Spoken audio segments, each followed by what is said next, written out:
अस्सलाम वालेकुम। आज जो हमने चैप्टर स्टार्ट करना है वो है डाइजेशन का, और आज की इस वीडियो में हम इस चैप्टर का इंट्रोडक्शन पढ़ेंगे। डाइजेशन का मतलब होता है ब्रेक डाउन।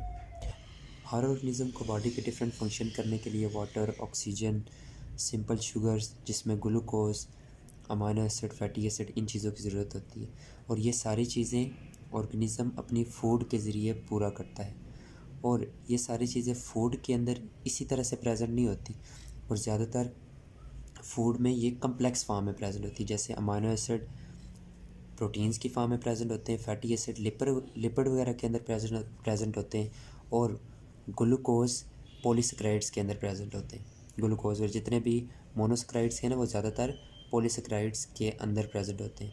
और जो भी हम फूड खाते हैं उसके अंदर ज़्यादातर पॉलीसेकेराइड्स होते हैं, प्रोटीन्स होती हैं, लिपिड्स होते हैं। तो हमारी बॉडी इन प्रोटीन्स को, लिपिड्स को और कार्बोहाइड्रेट्स को, जो पॉलीसेकेराइड्स होते हैं, इनको इस फॉर्म में ना तो एब्ज़ॉर्ब कर सकती है ना यूटिलाइज़ कर सकती है। तो डाइजेशन वो प्रोसेस होता है जिसके ज़रिए इन कम्प्लेक्स सब्सटेंसेस को सिंपलेस्ट या सिंपलर सब्सटेंसेस में तोड़ा जाता है, ताकि बॉडी इन्हें यूज़ कर सके, फिर उन्हें यूटिलाइज़ कर सके। जैसे अब प्रोटीन्स हैं, प्रोटीन्स को डाइजेशन के प्रोसेस के ज़रिए तोड़ा जाता है अमाइनो एसिड्स में, फिर उन अमाइनो एसिड को एब्ज़ॉर्ब किया जाता है ताकि बॉडी उन्हें यूटिलाइज़ कर सके। इसके बाद जो लिपिड्स हैं उन्हें तोड़ा जाता है फैटी एसिड और ग्लिसरॉल वगैरह में, क्योंकि ये जो छोटे यूनिट्स होते हैं बॉडी इन्हें एब्ज़ॉर्ब भी कर सकती है और फिर यूटिलाइज़ भी कर सकती है। और ये सारे बड़े कम्प्लेक्स सब्सटेंसेस ना तो बॉडी इन्हें इस फॉर्म में यूज़ कर सकती है, ना ही इन्हें यूटिलाइज़ कर सकती है, ना ही इन्हें एब्ज़ॉर्ब कर सकती है, ना ही इन्हें यूटिलाइज़ कर सकती है।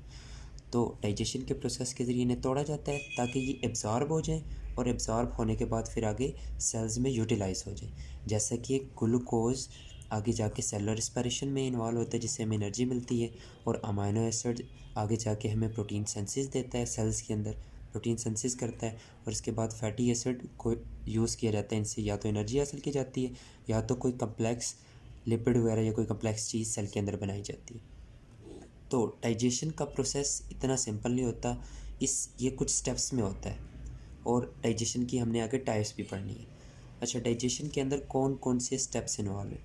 सबसे पहला ये है steps of digestion.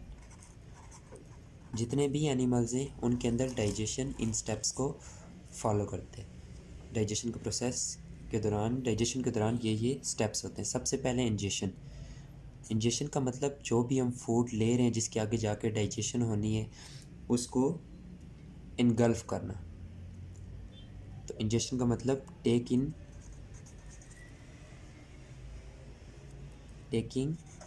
In of food. इसके बाद आफ्टर इंजेशन फूड की फिर क्या होती है? डाइजेशन होती है। बॉडी के जहाँ पे भी डाइजेशन हो रही होती है बॉडी के जिस पार्ट के अंदर, वो डाइजेस्टिव एंजाइम्स क्रिएट करता है, और वो डाइजेस्टिव एंजाइम क्या करते हैं? फूड की ब्रेक डाउन करते हैं। और फिर जब फूड की ब्रेक डाउन हो जाती है सिंपलर सब्सटेंसेस में, तो फिर फूड की होती है एब्जॉर्प्शन। जैसे अब ह्यूमन के अंदर एब्जॉर्प्शन जो है वो स्मॉल इंटेस्टाइन के अंदर होती है, और एब्जॉर्प्शन ब्लड के अंदर होती है। फिर ब्लड के ज़रिए उसको फूड को एब्जॉर्ब करके उसे ट्रांसपोर्ट किया जाता है सेल्स में, और सेल्स में फिर उस फूड को, जैसे मैं कहता हूँ अब अमाइनो एसिड को एब्जॉर्ब किया गया, तो सेल्स के अंदर अमाइनो एसिड को प्रोटीन बनाने में के लिए यूज़ किया जाता है। या ग्लूकोज को जब सेल्स में ट्रांसपोर्ट किया जाता है तो ग्लूकोज को सेलुलर रेस्पिरेशन में यूज़ किया जाता है। इस प्रोसेस को हम कहते हैं एसिमिलेशन। और इन सब स्टेप्स होने के बाद स्मॉल इंटेस्टाइन के अंदर, या जो भी डाइजेस्टिव सिस्टम होता है, डाइजेस्टिव सिस्टम का मतलब क्या है कि वो पार्ट्स, बॉडी के वो पार्ट्स जो डाइजेशन में इन्वॉल्व होते हैं वो मिलकर डाइजेस्टिव सिस्टम बनाते हैं। तो आफ्टर इन चारों स्टेप्स के बाद, इंजेशन, डाइजेशन, एब्सॉर्प्शन, एसिमिलेशन को तो छोड़ें, एब्सॉर्प्शन के बाद जो है फूड बच जाती है डाइजेस्टिव सिस्टम के अंदर, जो वेस्ट बच जाता है उसको फिर रिमूव कर दिया जाता है बॉडी से, और इस प्रोसेस को हम कहते हैं इजेशन। अच्छा, तो डाइजेशन का प्रोसेस डिफरेंट ऑर्गेनिज्म के अंदर डिफरेंट तरह से होता है। जैसे यूनिसेलुलर ऑर्गेनिज्म के अंदर और होता है, और जो मल्टी सेलुलर एनिमल्स हैं उनके अंदर और तरह से होता है। तो डाइजेशन दो तरह की होती है, एक को हम कहते हैं इंट्रासेलुलर डाइजेशन, दूसरी होती है एक्स्ट्रा सेलुलर डाइजेशन।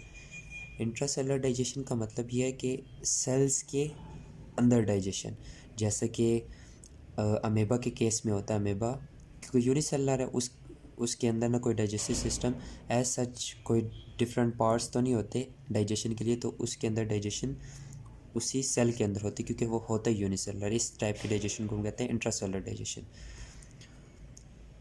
या फिर हम सिंपली कह सकते हैं सेल्स के अंदर डाइजेशन को कहते हैं इंट्रासेलुलर डाइजेशन, और सेल्स के बाहर डाइजेशन को हम कहते हैं एक्स्ट्रा सेलुलर डाइजेशन। जैसे कि अब ह्यूमंस के अंदर जो डाइजेशन होती है वो होती है स्टमक के अंदर, तो इस टाइप के डाइजेशन को हम कहते हैं एक्स्ट्रा सेलुलर डाइजेशन। अच्छा, इसके बाद डाइजेशन में जो जो पार्ट्स इन्वॉल्व होते हैं वो मिलकर बनाते हैं हमारा डाइजेस्टिव सिस्टम या ऑर्गेनिज्म का डाइजेस्टिव सिस्टम। तो जिस तरह डाइजेशन की दो टाइप्स हैं, इसी तरह से हम डाइजेस्टिव सिस्टम को, यानी बॉडी के वो पार्ट जो डाइजेशन में हेल्प कर रहे होते हैं या डाइजेशन करवा रहे होते हैं, वो मिलकर डाइजेस्टिव सिस्टम बनाते हैं। तो डाइजेस्टिव सिस्टम को भी हम फर्दर आगे दो टाइप्स में डिवाइड करते हैं। एक को हम कहते हैं सैक लाइक डाइजेस्टिव सिस्टम, दूसरा होता है tubular digestive system. Sac like digestive system, इसको आप ऐसे डिफाइन कर सकते हैं कि वो डाइजेस्टिव सिस्टम जिसमें इंजेशन के लिए यानी फूड को लेने के लिए, और इजेशन यानी वेस्ट जो फूड बच जाती है आफ्टर एब्जॉर्प्शन उसको निकालने के लिए एक ही ओपनिंग होती है, उसे हम कहते हैं सैक लाइक डाइजेस्टिव सिस्टम। जिसमें इंजेशन और इजेशन दोनों के लिए दोनों एक ही ओपनिंग से होती है, उसे हम कहते हैं सैक लाइक डाइजेस्टिव सिस्टम। इसके बाद आता है दूसरा ट्यूब्यूलर डाइजेस्टिव सिस्टम। अच्छा, सैक लाइक डाइजेस्टिव सिस्टम में एग्जांपल आ जाती है हाइड्रा, ये आपके सामने बना हुआ है। इसके बाद ट्यूब्यूलर डाइजेस्टिव सिस्टम में जिसमें इंजेशन यानी फूड को इनटेक करने के लिए, और इजेशन यानी अनडाइजेस्टेड फूड को रिमूव करने के लिए अलग-अलग ओपनिंग होती है, इसे हम कहते हैं ट्यूब्यूलर डाइजेस्टिव सिस्टम। और इसकी एग्जांपल में आता है ह्यूमन, और इसके साथ साथ इसकी एग्जांपल में आता है कॉकरोच। तो ये इंशाल्लाह हमने आगे कॉकरोच का भी डाइजेस्टिव सिस्टम पढ़ना है, और उसके बाद ह्यूमन का डाइजेस्टिव सिस्टम भी पढ़ना है, और हाइड्रा का डाइजेस्टिव सिस्टम भी पढ़ना है। तो एक दफ़ा मैं इसको ना सारा बता देता हूँ। डाइजेशन का मतलब होता है ब्रेक डाउन। तो डाइजेशन क्यों ज़रूरी है? क्योंकि जो हम फूड खा रहे होते हैं उस फूड के अंदर जो सब्सटेंसेस होती हैं हमारे लिए, वो उस फॉर्म में नहीं होती कि हमारी बॉडी उन्हें एब्ज़ॉर्ब कर सके, ना ही वो यूटिलाइज़ हो सकती। तो डाइजेशन के प्रोसेस के ज़रिए सब्सटेंसेस को सिंपलर यूनिट में तोड़ा जाता है ताकि बॉडी उन्हें एब्ज़ॉर्ब कर सके, फिर उन्हें यूटिलाइज़ कर सके। इसके बाद डाइजेशन के ये स्टेप्स हैं, यानी सबसे पहले इंजेशन, उसके बाद डाइजेशन, एब्जॉर्प्शन, एसिमिलेशन और इजेशन। तो डाइजेशन के डाइजेशन दो तरह से होती है, या इसकी दो टाइप से, एक हम कहते हैं इंट्रासेलुलर डाइजेशन, दूसरी होती है extra cellular digestion. Intracellular digestion का मतलब ये है कि सेल्स के अंदर डाइजेशन, और एक्स्ट्रा सेलुलर का मतलब ये है कि सेल्स के बाहर डाइजेशन।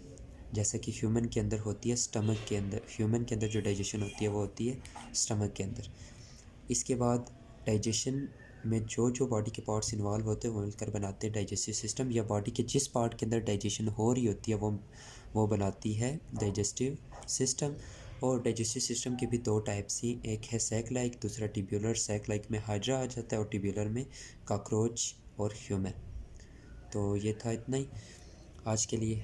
तो इंशाल्लाह अगले लेक्चर में हम पढ़ेंगे ह्यूमन का डाइजेस्टिव सिस्टम डिटेल से, और साथ में कॉकरोच का डाइजेस्टिव सिस्टम।